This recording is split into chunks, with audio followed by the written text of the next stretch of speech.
He was still speaking when we got the 2 minutes. Anyway, doesn't matter. When I looked on the YouTube feed, he was not still speaking. So maybe you were on a delayed feed, the one that we were The watching. one on state.gov? Is that Yeah, the delayed feed these days? maybe it's buffered on the AP version of it. Not the AP version. This The is one US that we were government. watching inside the Yeah. office. He was finished. All right, either here nor there. Let me start with some opening comments. Secretary Blinken has been on the phone today with a number of his counterparts in the Middle East about the situation in Syria. He has so far today spoken with Jordanian Deputy Prime Minister and Minister of Foreign Affairs and Expatriates Aman Safadi, Emirati Foreign Minister Abdullah bin Zayed Al Nahyan, Qatari Prime Minister and Minister of Foreign Affairs Mohammed bin Abdulrahman Al Thani, and Egyptian Foreign Minister Badr Abdelhadi. These calls followed his conversation yesterday afternoon with Turkish Foreign Minister Hakan Fidan.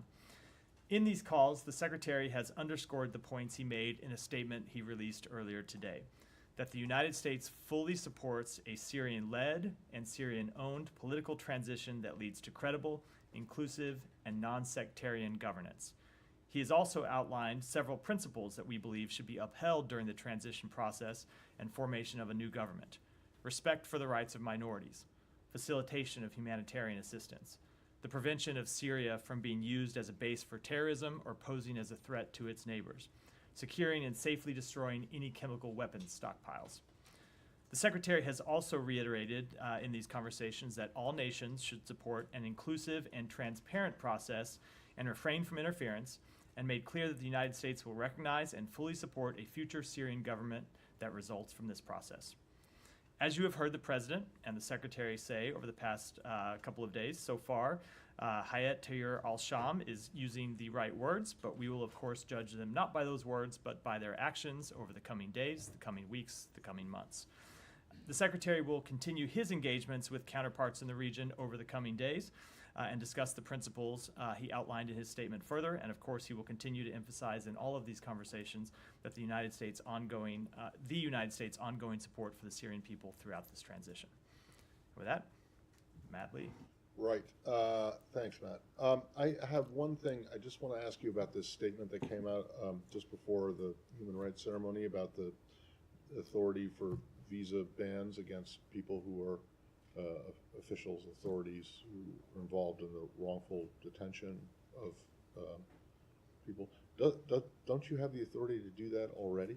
This was outlining, we had under a different authority to do it in some circumstances, but this was kind of refining and expanding our ability to use those authorities with respect to wrongful detentions. I'm happy to get you a more detailed. Please do, because I just don't understand why adding a layer. It refers to the way we exercise those authorities under different provisions of the law, and I'm happy to get you a technical expert to talk about that. But I mean, it just seems kind of refines pointless it. since you already have this authority. You've used it before, and so I don't understand why you need I can guarantee you this was explained to me. It's a very detailed. It is a very detailed technicality under the law. I'll let it go for now. I want to go to Syria. I'm just. Can you explain to me this whole idea of when you say you're prepared to recognize a new Syrian leadership that does these specific things that you've outlined? Whatever happened to the old, what had been a previous, a mantra for decades that you don't recognize governments, you recognize states? And what does it mean that you would recognize a new leadership that meets these criteria? So I don't think I'm qualified to speak to a State Department mantra that dates back decades, since I've not been here for all that time. But I can tell you when we speak to this, what we mean is, look, you have seen this group, HTS, take control of some of the levers of power. You have seen them work to name an acting prime minister. And the United States does not have standing diplomatic relations with Syria, right? We withdrew our embassy a number of years ago. State. We recognize Syria as a state. We have not recognized the HTS as the governing authority in Syria. We have not recognized them as the government of Syria. And so what we are making clear is, before we recognize a government of Syria, a particular government of Syria, these are the steps that we think are important to be followed. Okay, and what does that what would that recognition entail? Reopening the embassy? So I don't want to get ahead of the process. We're obviously not there. This isn't something that's going to happen overnight. There's needs to be a Syrian-led process that plays out over the coming weeks. But we thought it was important on behalf of the United States because we do have a number of authorities that we have exercised with respect to Syria over the past decade plus, especially with sanctions, but also with our diplomatic relations. We thought it was important that we make clear what we think are the principles that should be upheld during this transition process and during the formation of a new government. Right. Are you aware of any other country where you where you recognize the state but you don't recognize the government, other than perhaps Venezuela? Well, Venezuela certainly that was going to be the one I was going to mention. Beyond that, of course you were. Beyond, you actually recognized what happened when the U.S. recognized Juan Guaido as the legitimate president of Venezuela. I would refer you to a spokesman for the previous administration for an answer to that, because that happened during their time in office, not ours. Yeah, but that's why I'm asking you what recognition means. I mean, that recognition of Guaido as in Venezuela didn't result in the reopening of the embassy. It didn't result in the reopening. It's a very different situation because you had that is a different situation when you have a figure who we recognize as the government, but actually isn't in control of the levers of power. You would have a different situation potentially here, where you have an entity that is in control at least of some of the levers of power inside Syria right now. Certainly not all of them.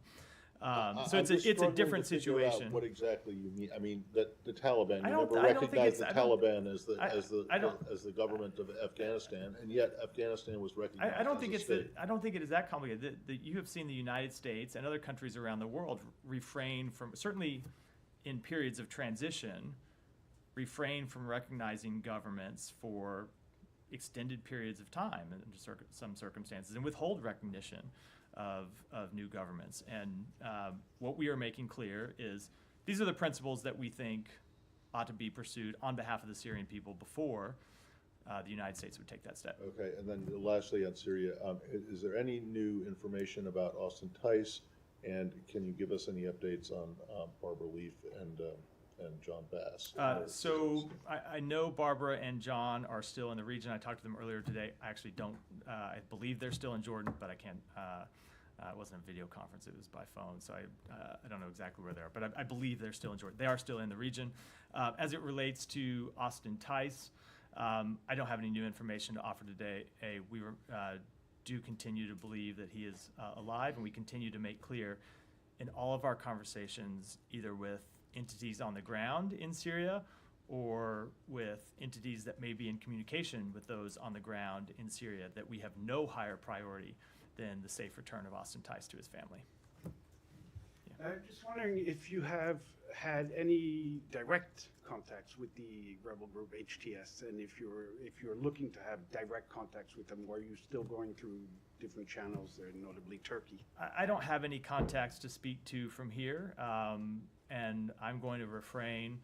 I think, other than speaking at a high level about our priorities and that we have ways to communicate with all of the relevant entities, at least indirectly, in some cases directly. I should note that HTS, of course, is only one of a number of groups who are players in the Syrian political scene.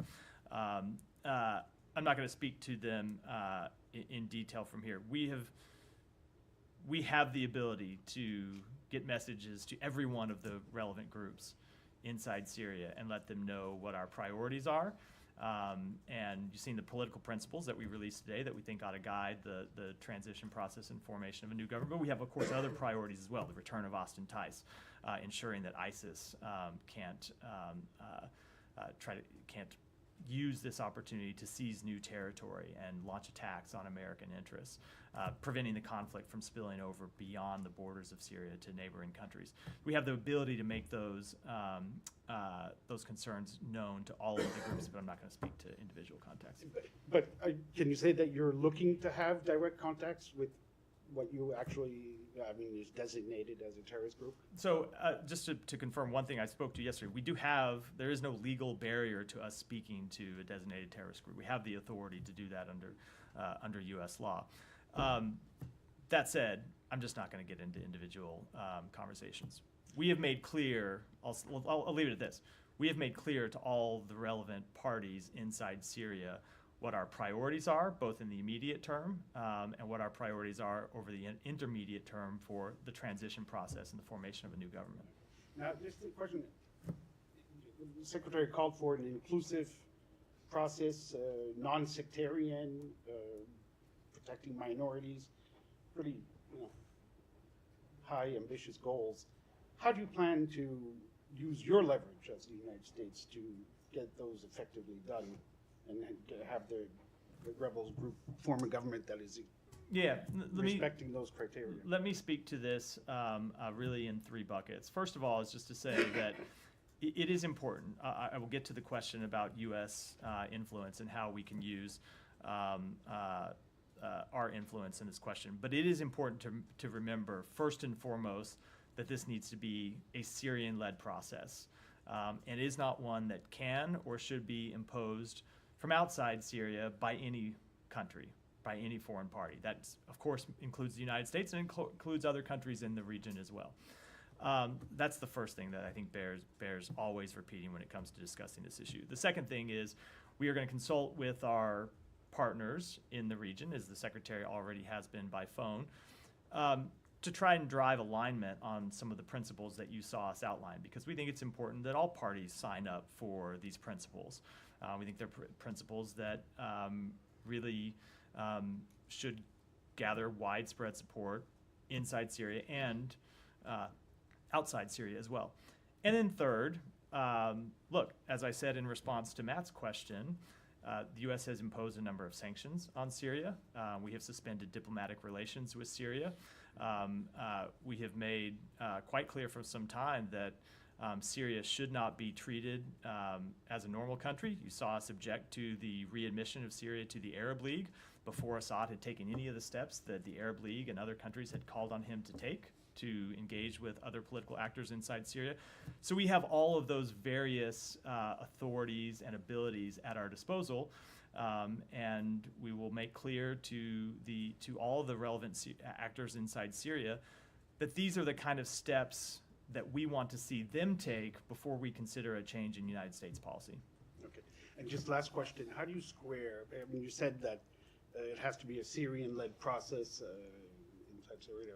How do you square that with the fact that everyone in the region and outside is involved right now precisely in this process? So first of all, Syrian-led when you have Turkey on one side. So it is a great question, and the real answer to it is that you don't start from zero with this. All of the actors inside Syria, all of the actors inside the region have to deal with the long history of what came before. And there's been a very brutal civil war in which you had a number of internal actors, at times supported by external forces as well. And all of that needs to be dealt with going forward. But that's why we outlined these principles, to make clear that despite everything that has preceded where we are today, what principles ought to guide the formation of a new government going forward are kind of the opposite of what Bashar al-Assad used to guide the country and led us to this situation. So respect for minorities inside the country, the facilitation of humanitarian assistance, something that we saw the Assad regime block on a number of different occasions, the prevention of Syria being used as a base for terrorism or a threat to its neighbors. All of those are principles that we think are important, as well as I said, the other countries refraining from external interference. Can I follow up on that? Go ahead. I'll come to you. HTS specifically, you said they're saying, that they're saying the right things, but it depends on what their actions are in the coming period. Are they saying those things? They're saying those things publicly, but have they communicated that to the United States? I'm not going to speak to private conversations. I think here's what I'll say. So, as they moved into Damascus over the coming days, the leaders of HTS have been having a number of conversations with parties in the region. Obviously, they have a long-standing relationship with the government of Turkey, but they have relationships with other countries as well. And they have been having conversations with different countries. And one of the reasons the Secretary had these series of calls today was not just to lay out the United States principles, but as he does in all of these calls, he wants to listen to what these other foreign ministers have heard in their conversations among the region. Of course, that would include what HTS is saying. Now, I'm not going to read those out publicly, but we are as well listening to hear what they say privately. But ultimately, it matters much less what they say privately and what they say publicly than what they do going forward. We have seen over the years any number of militant groups who have seized power, who have promised that they would respect minorities, who have promised that they would respect religious freedom, or would promise that they would govern in an inclusive way, and then see them fail to meet those promises. So we really do mean it when we say what's important is watching how they actually behave in the coming weeks. And so this foreign terrorist designation, HTS seems to have installed this interim leader, right, Mohammed al-Bashir.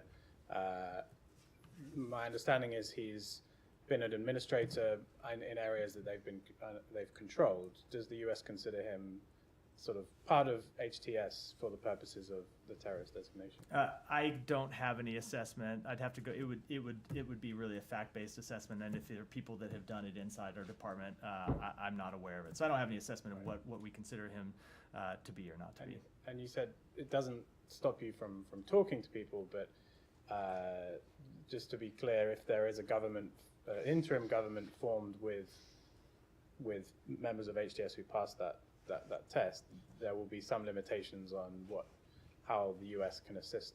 Certainly, we're getting into the realm of hypotheticals, but certainly if an organization is is designated as a designated foreign terrorist organization, we don't have the ability, no one has the ability under U.S. law to offer support for such an organization. That's different, of course, than communicating with them.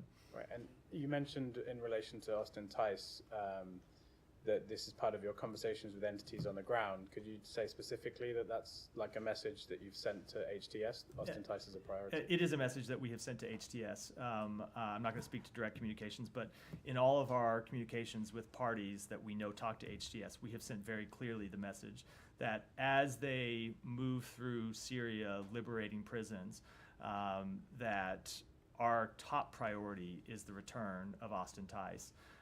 And we want anyone who is operating on the ground in Syria to be on the lookout for him. And if they do find him, to help return him to us safely and as soon as possible. And has HTS provided any reassurance on that particular point? I think at this point I probably ought to draw the line and not get into underlying details. Yeah, Saeed. Yeah, I mean, a lot of sentiments have been expressed, such as Syrian-led, smooth transition, unified Syria, although we are seeing it being dismembered before our eyes and so on. But nobody speaks of the Israeli attacks. They struck 300 military sites. So why is that? Why are you not talking about what Israel is doing to Syria, what it has done to Syria in the last 24 hours? So destroyed the Navy, destroyed all the Air Force. It did all that. Is the purpose, and that's my question, is the purpose to have a demilitarized Syria? So disarm Syria? I will let Israel speak to its own operations and what it is they are trying to accomplish. I will say that on behalf of the United States, we're going to discuss these matters with them privately before I opine on them publicly. I would say that broadly speaking, we of course don't want to see any action that makes a Syrian-led process more difficult, and we ultimately want to see a peaceful process forward, not an escalation of the conflict. So you think what you're saying is that what Israel is doing, whether it's conquering the rest of the Golan and so on, the attacks that it's conducting, it is like 35 kilometers from Damascus and so on. That is a private matter? So is that a private? Is that an Israeli decision? No, Saeed. First of all, let me just point out, with respect to the location of Israeli forces, and I'm not attesting one way or the other. I know there are conflicting claims about where they are, and they have strenuously denied that they are close to Damascus. They have said that they are in their forces on the ground are in the buffer zone, and I spoke to this at length yesterday. But when it comes to their operations, I think it's appropriate for us to speak to them privately first, ascertain what it is they're doing, before we opine on that publicly. They're a close ally of ours, and that's what we're going to do. Yeah, but just one more on this. So is it the wish of the United States of America to see a Syria that is disarmed, that does not have an army, does not have an air force, that probably has militias like this. Is that the We purpose do not want in to the see end? that probably has militias. Is that what you No, said? I'm just saying. No, we do you know, not you want to see probably- it. We do you not want to see accept it. the That one's fact- easy. We do not No, no. want to see a Syria that has militias. Look, ultimately, I'm saying that you accept the fact that it has so militias now. you laid out the principle, and one of the things that you heard us say is we want to see Syria that's not a base for terrorism. It's not a base for terrorist organizations. Not to say that every militia, of course, is a terrorist organization. But no, Said, let me give me a second. We have outlined the principles that we think ought to guide Syria as it goes forward. Beyond that, these are questions for the Syrian people to have to answer as it relates to what type of government they are going to form, what type of military they are going to maintain. And when it comes to the actions that Israel has taken over the past 24 hours, like I said, let us have these conversations with them privately. I know that this is obviously not our last press briefing that we are going to hold in the Department of State. We will have more to say at a later time. Question on this point. Would you call from this podium or any other podium on Israel to cease and desist from its military attacks on Syria? Saeed, this is basically the same question you asked me in another Yeah, I form. understand, And because you're not answering Saeed, it. let me answer the question.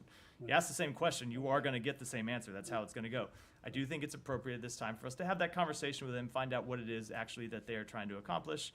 And then after we have done that, we will certainly have more to say. Okay. You said you wanted to talk to the Israeli privately, but Netanyahu himself said that we have destroyed 70 to 80% of the Syrian army assets.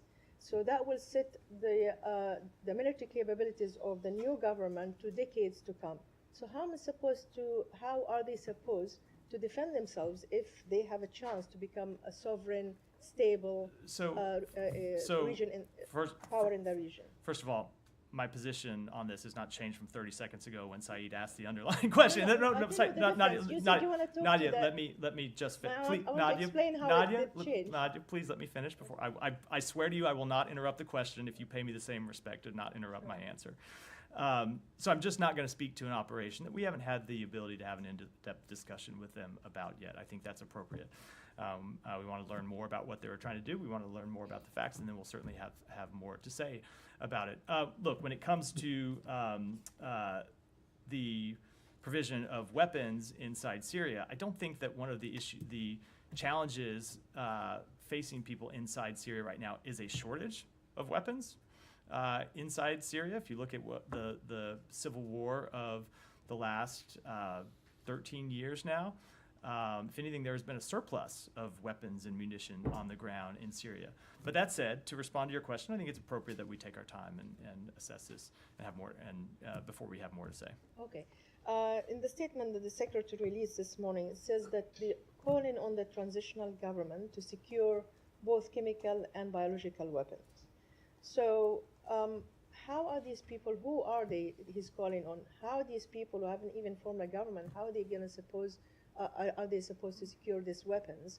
And second, would you entertain that in this case, like a UN team mandated by the Security Council will go to Syria and secure these weapons? So a few things about that.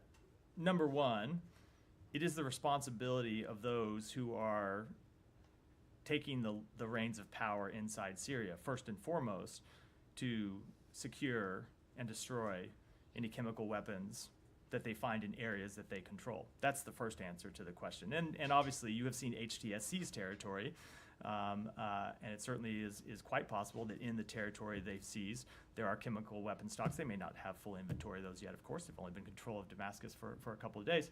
But that is the first answer to the question. The second answer to it, though, is that there is an emergency session of the Organization for the Prohibition of Chemical Weapons Executive Council that has been called that will meet this Thursday to address the recent developments on the ground and the current situation on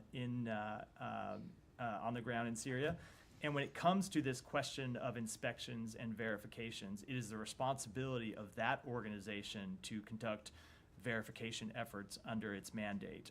Not any of the member states, not the United States or other states, but the OPCW. So we will await the outcome of that meeting on Thursday to define a path forward. We, of course, have full confidence in the OPCW and its ability to carry out its mission.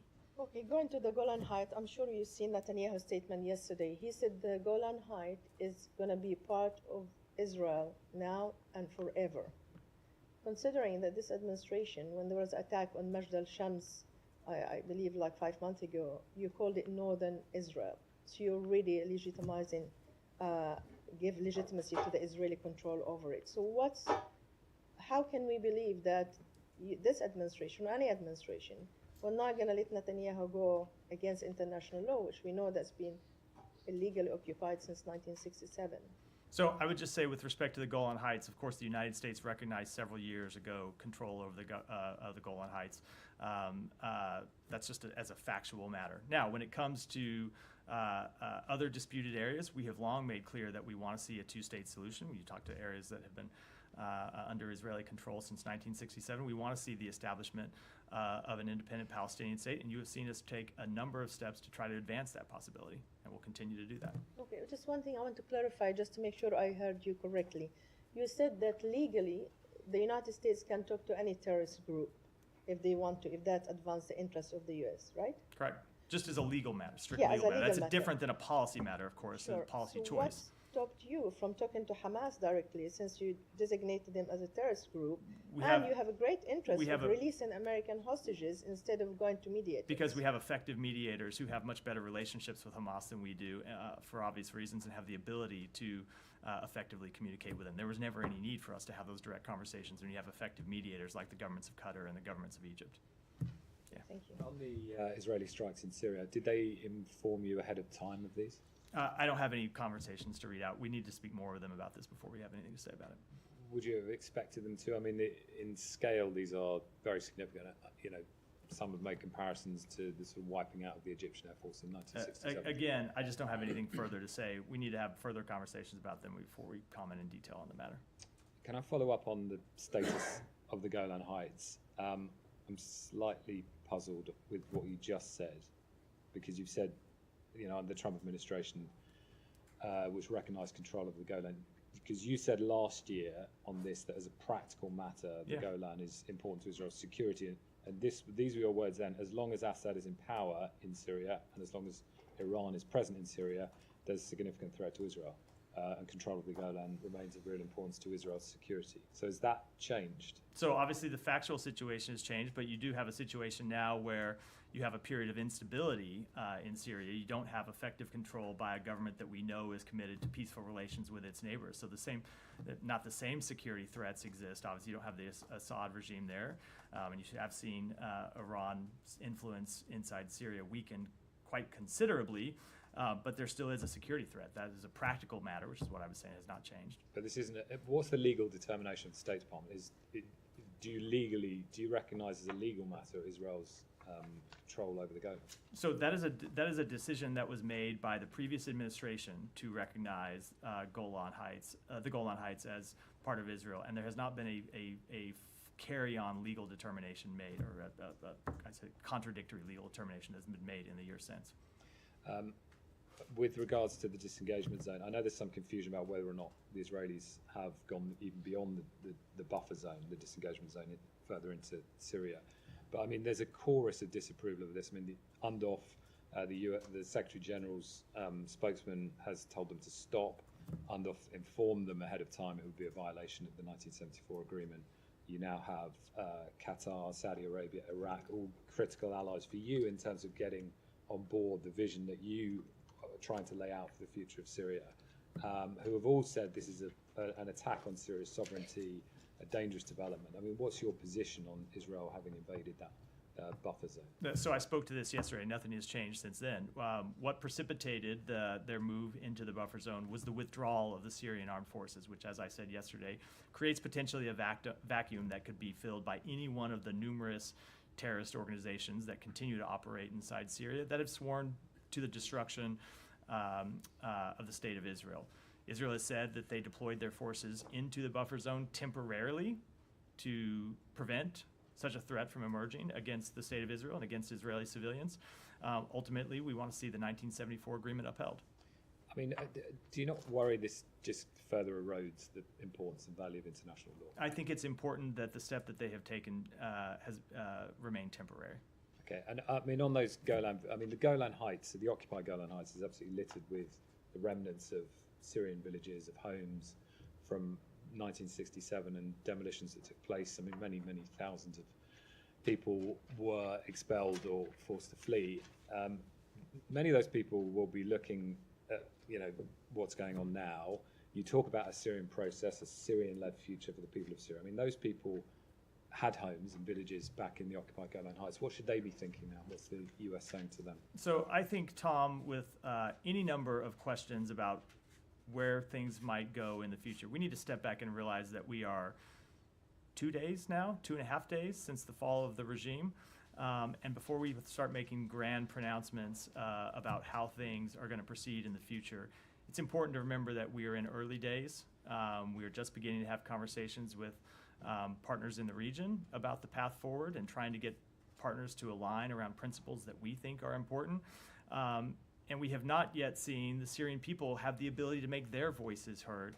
So before we start to get into too far down the road, I think it's important to let the process play out a little bit further. I just say that, I mean, you talk about pronouncements, but they will say you've already made a pronouncement about the occupied Golan Heights because you've said you recognize Israel's presence there. It's an action that was taken by the government of the United States years ago with respect to anything over the last few days. I think it's important to let the dust settle a little bit. Yeah. Just on the OPCW meeting that you mentioned, it's going to be on Thursday. Yeah. This may not be a question for you, but does the United States believe that Syria remains a member in good standing of the OPCW? And whether it does or not, will they be represented there? So and it really, if so, by whom? that really is a question for the OPCW. It's hard for me to imagine that a country that has used chemical weapons on its own country remains a member in good standing, whether there's some technical membership or not. They joined in 2013 after the deal that was brokered between John Kerry and Lavrov. My point remains, whether they were formally expelled from that, I do not know. No, I mean, it's a question they for are the still, OPCW. but do you think that they should be represented? Or that they should have a representative? I'd have to take that back. And so we're at the position where you're in a transition. I don't know who the representative would even be. I'd have to take that back and consult with others. So you wouldn't have a problem if the OPCW... That's not at all what I said. I said I I need to take it back and consult with Okay. others. You're right. I'm sorry. I apologize for interrupting your question. I just want to know if you're okay with the OPCW having a meeting, an emergency meeting about the chemical weapons in Syria, at which Syria is not represented. I need to take that back and consult with our experts on the OPCW here, of which I am not one. Yeah. Go ahead. So the Secretary has given his plan or outline of what they would like to see from the Biden administration. How that goes in hand with the plan that the UN might see in the region, how you're coordinating, especially right now with the meetings happening in the Security Council, most of them closed door, because that will bring China and Russia within the conversation. So these are principles that we have outlined that we think every country ought to be able to support. Now, we're not blind to the fact that Russia has pursued a very different vision when it comes to Syria over the past 13 years. But we will outline these principles in all of our diplomatic engagements, both in the region and in our conversations with our colleagues on the Security Council and other colleagues at the United Nations in New York, as well as UN personnel who operate inside the region. And those will be conversations we'll continue to have over the coming days. In terms of the situation in the region, is the United States worried that because of the diminish of Hezbollah, the situation that is happening in Syria now, the fall of Assad, Iran will feel more motivated to try to pursue their nuclear program and try to accelerate it? So I can't speak to the judgments that the regime inside Iran will make. I can say that if I were them, I would look back at the course of action that they have pursued over the last decade plus of trying to support terrorism and further destabilize the region as a strategy that has failed. When you look at their support for proxy groups, they've clearly had a strategy that they were pursuing to try and threaten the state of Israel from outside its borders, to launch repeated terrorist attacks against civilians inside Israel, and of course to launch terrorist attacks against other entities around the region. Israelis have not been the only recipients, of course, of terrorist attacks sponsored by the state of Iran. So I would hope that the government of Iran would look at the failed policy that they have pursued and choose the path of de-escalation and better relations with their neighbors, and not trying to continue to foment instability and support terrorism. I'm under no illusions that they're going to have a change of heart, but I would think that would be the wiser assessment. I can tell you that if they pursue a different nuclear policy, we have made clear that we will not allow the government of Iran to obtain a nuclear weapon. Just a quick change, a question. The State Department issued a fact sheet on Monday regarding the accountability actions to counter global corruption and human rights abuses for Indonesia.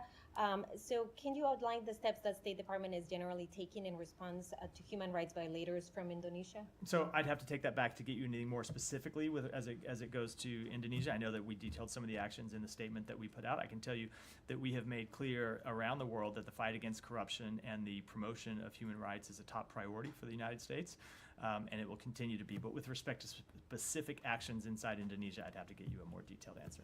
Michelle. Yeah, thank you. I have a couple of questions, Matt. First, what do you think about the Syrian new prime minister that Julani has appointed? Did someone talk to him, or will someone from the administration call him? I don't have any comment on his appointment. We have not had any communications with him as of yet.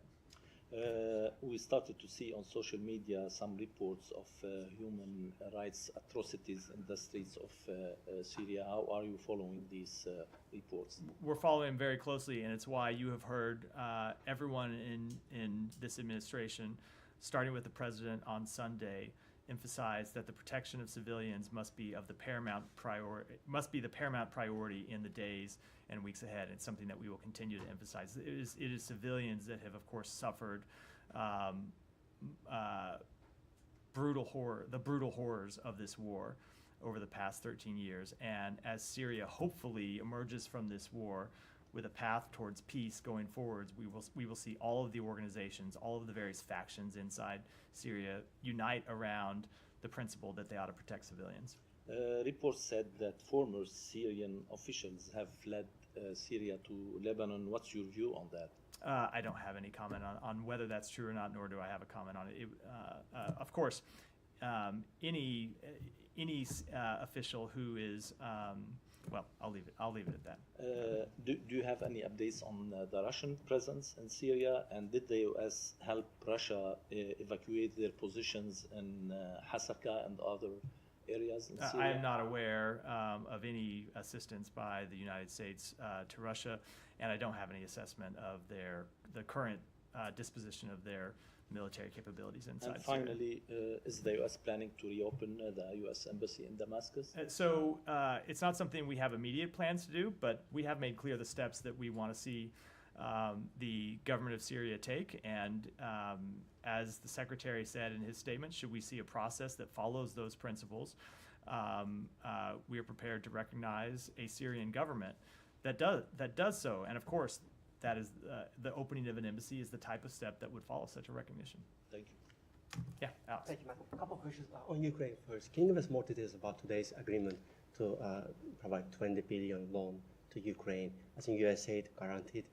None of it will go as military support as initially expected. I'd have to take back and get you more details. This is something that was contained in the Supplemental Appropriations Act. You know, there was a wide variety of assistance that we were able to provide through that act, some military assistance, some direct economic support. Some of those were in the form of loans. Some of them were in the form of loans that could be forgiven. So with respect to this specific tranche of support, I have to take it back and get you some Thanks information. so much. Moving to sanctions question, Yeah. both Matt's question and Celia's question. Yesterday, you guys announced this Magnitsky sanctions, and which is actually backed by the U.S. bipartisan tool to use, did not really include many countries, Azerbaijan, Georgia, many of the countries I mentioned yesterday's and today's award ceremonies. And today you're announcing, as Matt mentioned, new policy that will establish a new set of visa restrictions. What is your strategy here? You guys are just going to leave in a couple of weeks, hand it to the next administration. Why not using what you already have in hand and supported by both parties and the Congress? We are using the tools that we have available to us that are supported by both parties, and we also, when we find it appropriate, are developing new tools that we can use, both in the time that's left in for this administration and potentially to the successor administration. And I know you don't want to talk about preview sanctions that you have not announced yet, but I want to ask you about a decision that you have not made on Ukraine, on Georgia. The man who is behind everything we have seen during the past couple of months, let alone last 13 past certain days, has not been punished yet. Why you haven't punished Mr. Ivanishvili yet? So I am, as you know, because you mentioned it in the preview to your question, I'm not going to talk about any potential sanctions that we will impose on Georgian officials or individuals inside the country of Georgia. We have made clear that we have deep concern with the change in direction that the government of Georgia has taken. You saw a statement from the Secretary last week where he made clear that we are going to use all of the tools at our disposal to hold Georgia accountable for those steps, including rolling out new sanctions. As to what those are and who they will target, you're going to have to wait till we announce them, Alex. So, You're going to have to wait till we announce them. on Azerbaijan, thanks so much. On Azerbaijan, the secretary today addressed the case of Rifat Safarov. Vedat also last week mentioned his case.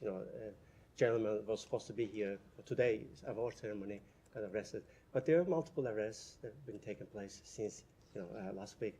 Maidan TV reporters, like 6 new journalists, have been arrested, and then leading Azerbaijan analysts and civil rights activists also got arrested on Sunday. Do you have any reaction to the latest arrests? So we have been made quite clear to the government of Georgia, and you've heard me speak. The government of Azerbaijan. You've heard me speak to it from this podium. Our serious concern about human rights abuses inside Azerbaijan. You've heard us speak to specific cases, and you will see us continue to speak to specific cases. In fact, you'll hear more from us later today about Azerbaijan. Beyond speaking up, you'll hear more from us later today about Azerbaijan. Go ahead. Thank you, Matt. You have sanctioned Jolani for his actions in the past in Iraq and Syria. So with the new situation in Syria, are you going to pardon him or still calling accountability for? Are we going to pardon him or pardon him? Yeah, or pardon who? In what? Jolani, or still calling I don't think accountability? You still calling accountability for his actions in the past? So we of course support accountability, but when it comes to moving forward, we are going to judge all of the parties in Syria by their actions in the past, but also the actions that they take in the coming weeks and days. Okay. And one more question on Northeast Syria. Democratic Autonomous Administration in Northeast Syria stated that a Turkish aircraft targeted Tishrin Dam in Manbij today, so which led the dam out of service and threatening the area with flooding. The administration is calling you and the international coalition to intervene urgently to prevent a humanitarian catastrophe. First, what's your position on the attacking on the civil and also the civilian facilities in Northeast Syria? And secondly, how do you respond to this call from autonomous administration in Northeast Syria? So I will just make clear our position, and it's what we have been engaged in diplomatic channels as well as military channels over the past few days, which is we have focused on ensuring the safety and security of respective military forces in northern Syria to ensure that there are no friendly fire incidents. We have long-standing channels set up to do that, and we have made clear to all the relevant parties that what we want to see is no direct conflict between the multitude of armed groups in various parts of the country. We want them all to respect civilians in the areas in which they operate, and we're making that clear to all of the parties. Has the Secretary Blinken touched that issue with his Turkish counterpart yesterday in the phone? I'm not beyond the broad strokes I gave at the opening of have the. you been clear to This is real. Let me finish. But beyond the broad strokes I gave at the opening of the briefing, I'm not going to get into private diplomatic conversations. Have you been clear to Turkey about this issue? We have made clear our principles to all of the parties that with whom we discuss these matters. Go ahead. Thank you very much. For inclusive government in Syria, so how differently this time you will engage with HTS along with your partners and allies, as you have very failed experience with inclusive government in Afghanistan, and with that, what is fair reason you have to believe such type of violent extremist groups? Those have very clear sectarian mindset with them. They will lead our nation. They have ability to govern a country.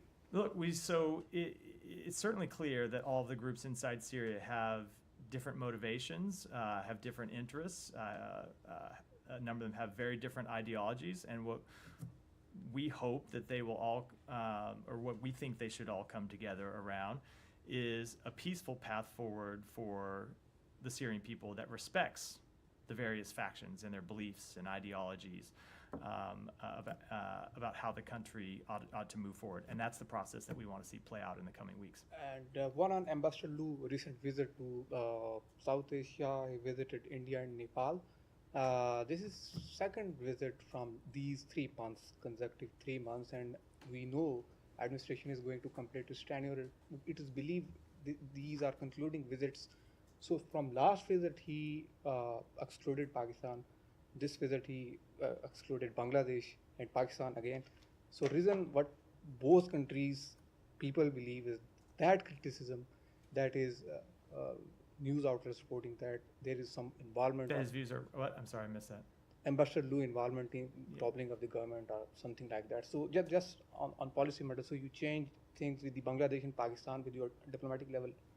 I'm not sure I understand the question. So with the end of this administration, you clearly downgraded your diplomatic relations. That is very visible from this visit. We clearly, very clearly what? Diplomatic relations with Bangladesh and Pakistan. Of course we have diplomatic relations with Bangladesh and But Pakistan. downgraded with the visits like high official is not visiting Bangladesh and Pakistan. So the assistant secretary for is in fact an extremely senior official of the United States government, the one with primary responsibility for that area. And you have seen Secretary Blinken meet with the acting prime minister of Bangladesh in recent months, and you have seen him meet with senior Pakistani officials. It's very much a priority for this administration. Go ahead.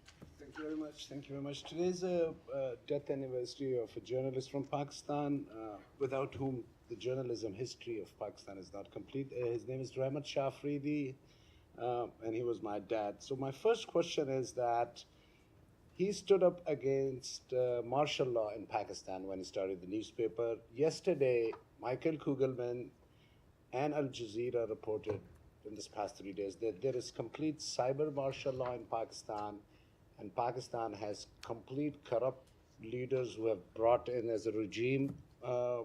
Your thoughts on that? So I didn't see that report, but of course we have made clear for some time our position when it comes to Pakistan, which is what we want to see the rule of law upheld. Today, this member of parliament, Ms. Shandana Gulzar, has stated in a briefing, her dad was parliamentarian as well.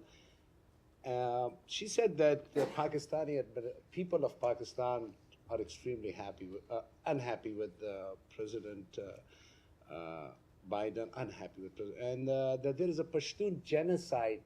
While referring to Palestinians, she said that the Pashtun genocide is almost going to start.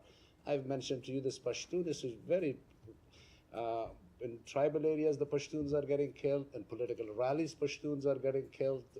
Your just thoughts on that? Look, I make it a practice not to comment on every statement made by members of our own Congress. I'm certainly not going to comment on every statement made by members of legislatures of foreign governments. Only because I have a couple more to get, and we got to wrap the briefing. Go ahead. Thank you, Matt. Thank you. Yeah. Thank you for taking my question. There was a Nobel Peace Prize ceremony in Oslo today, and I know that President Biden has already issued a statement on October when the Japanese organization of atomic bomb survivors won the Nobel Peace Prize. But do you have any further comment on today's award? No, I don't have any beyond what the president said in his previous statement.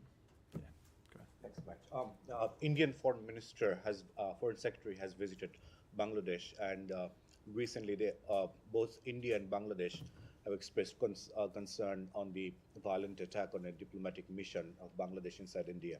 Do you have a comment on that developments and the increasingly aggressive rhetoric directed towards Bangladesh? So, look, we want to see all parties resolve their disagreements peacefully. Thanks, Matt. So you've been talking about process as it pertains to Syria, but as it pertains to reconstruction of Syria, will the U.S. be leading or following the international community in that regard? Will the U.S. be giving money toward the rebuilding of Syria? I think you are a little bit putting the cart before the horse. We need to see a political process play out here before we get to discussions about reconstruction and who's going to fund it. And will the administration take any diplomatic or economic action against China for its continued infiltration of U.S. telecommunications infrastructure? So you have seen the United States take a number of actions to hold accountable China for its malign behavior across a number of different fronts. And I can tell you that we also raise cyber threats and cyber interference in all of our conversations with the Chinese, and we'll continue to do so. But when it comes to any steps, I'm not going to preview them before we take them. Thank you. Yeah. All right. Well, that will wrap for today. Thanks, everyone.